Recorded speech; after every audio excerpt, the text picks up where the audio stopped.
You know, some are already taking issue with this trial because there are no black people on this jury. What do you make of that? And what else you're learning about this jury and how they were selected? Yes, it should be a concern. Joe Tacopina, the lawyer for ASAP Rocky, has expressed concerns about it. He wanted to take an immediate appeal. The judge said no.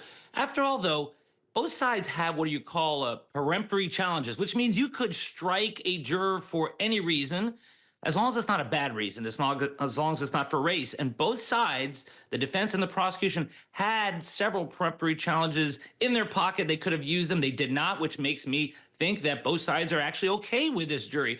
Just because there are no black jurors doesn't mean it can't be a fair and impartial jury. They have to be able to set aside their biases and anything they know about this case and just follow the evidence and the law. So even though both sides seem to be posturing about it, it seems like they can get a fair trial in this case. Dave, you say this will be a tough case to prove. Why? The evidence is kind of weak, Diana, and I'm a former prosecutor. And really what they have is a surveillance video that may or may look like ASAP Rocky in the video. That's going to be key evidence. But they didn't find any shell casings at the scene. In fact, the person who found it was the victim. It wasn't police.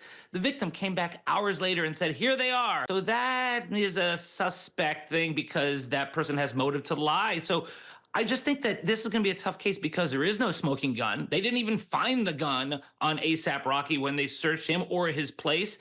And so this is going to be a circumstantial case with that key video that is not so conclusive.